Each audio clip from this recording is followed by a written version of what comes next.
ನೋಡಿ, ಜ್ಞಾನೇಂದ್ರ ಕುಮಾರ್ ನಾಪತ್ತೆ ಹಿಂದೆ ಸಾಕಷ್ಟು ಅನುಮಾನಗಳು ಕಾಡ್ತಾ ಇದ್ದಾವೆ. ತರಾತುರಿಯಲ್ಲಿ ಏರ್ ಟಿಕೆಟ್ ಅನ್ನ ಬುಕ್ ಮಾಡಿದ್ರಂತೆ IAS ಅಧಿಕಾರಿ.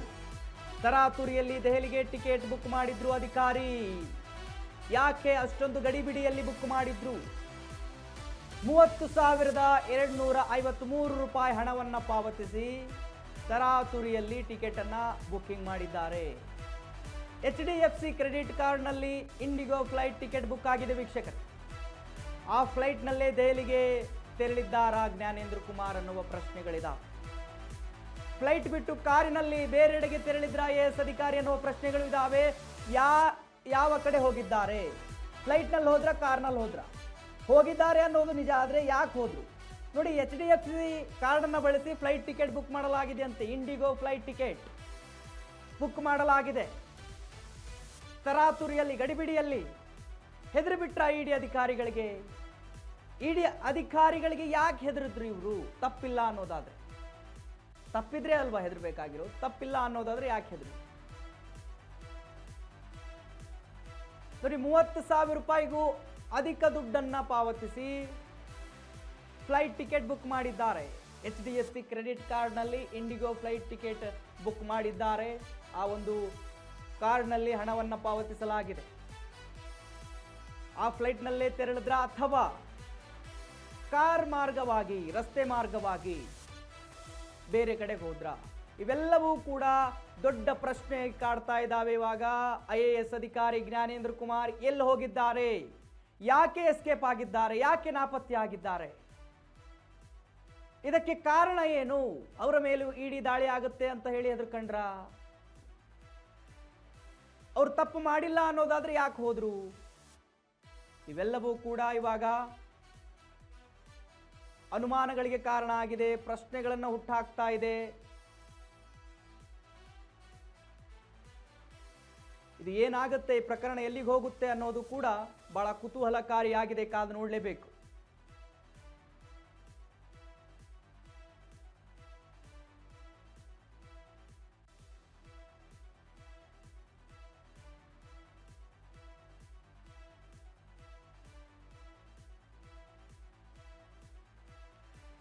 ವೀಕ್ಷಕರೇ, ಇವಾಗ ದೊಡ್ಡ ದೊಡ್ಡ ಪ್ರಶ್ನೆಗಳು, ದೊಡ್ಡ ದೊಡ್ಡ ಅನುಮಾನಗಳು ಇವೆಲ್ಲವೂ ಕೂಡ ಹುಟ್ಟಾಗ್ತಾ ಇದ್ದಾವೆ. IAS ಅಧಿಕಾರಿ ಜ್ಞಾನೇಂದ್ರ ಕುಮಾರ್ ಅವರ ನಾಪತ್ತೆ ವಿಚಾರ.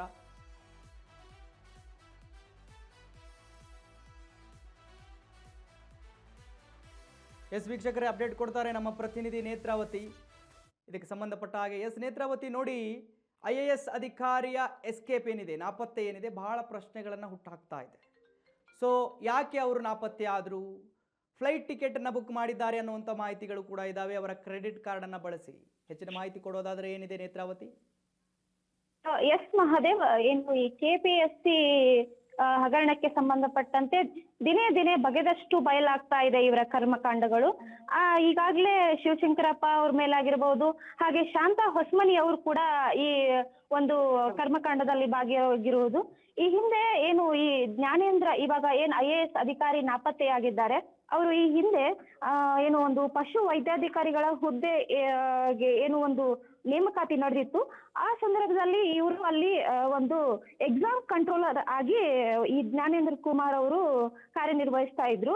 ಸೊ ಈ ಒಂದು ಹಿನ್ನೆಲೆ ಇಟ್ಕೊಂಡು ಇವ್ರು ಏನಾದ್ರು ಎಸ್ಕೇಪ್ ಆಗಿದ್ದಾರಾ ಅನ್ನೋದು ಕೂಡ ಕುತೂಹಲಕ್ಕೆ ಕಾರಣ ಆಗ್ತಾ ಇದೆ. ಹಾಗೇನೆ ಇವರು ಈಗಾಗಲೇ ಏನು ಒಂದು ಫೋನ್ ಅನ್ನ ಸ್ವಿಚ್ ಆಫ್ ಮಾಡಿಕೊಂಡು ನಾಪತ್ತೆ ಆಗಿರೋದು. ಮತ್ತೆ ಇವರು ಈಗ ಏನು ಡೆಲ್ಲಿಗೆ ಒಂದು ಏನು ಏರ್ ಟಿಕೆಟ್ ಬುಕ್ ಮಾಡಿರ್ತಾರೆ ಇಂಡಿಗೋ ಅಲ್ಲಿ. ಸೊ ಅಲ್ಲಿನೂ ಕೂಡ ಪೊಲೀಸರು ತನಿಖೆಯನ್ನ ಮಾಡ್ತಾ ಇದ್ದಾರೆ. ಇವರ ಕ್ರೆಡಿಟ್ ಕಾರ್ಡ್ ನಿಂದ ಒಂದು ಟಿಕೆಟ್ ಬುಕ್ ಆಗಿರುತ್ತೆ. ಬುಕ್ ಆಗಿ ಅಲ್ಲಿ CCTVಯಲ್ಲಿ ಇವರ ಚಲನವಲನಗಳು, ಏರ್ಪೋರ್ಟ್ ನಲ್ಲಿ ಇವರ ಚಲನವಲನಗಳು ಕೂಡ ಒಂದು ಕಂಡಿರುವಂತದ್ದು. ಅದನ್ನೇ ಆಧರಿಸಿಕೊಂಡು ಈಗ ಪೊಲೀಸರು ತನಿಖೆಯನ್ನ ನಡೆಸ್ತಿದ್ದಾರೆ. ಇವರು ಏರ್ಪೋರ್ಟ್ಗೆ ಹೋಗಿ ಡೆಲ್ಲಿಗೆ ತೆರಳಿದ್ರ ಅಥವಾ ಏರ್ಪೋರ್ಟ್ಗೆ ಹೋಗೋ ನೆಪದಲ್ಲಿ ಬೇರೆ ಎಲ್ಲಾದ್ರೂ ಮರೆಮಾಚಿಕೊಂಡಿದ್ದಾರ ಅನ್ನೋದು ಕುತೂಹಲಕ್ಕೆ ಕಾರಣ ಆಗ್ತಾ ಇದೆ Mahadev. Okay, thank you Netravati, ನಿಮ್ಮೆಲ್ಲ ಮಾಹಿತಿಗಾಗಿ.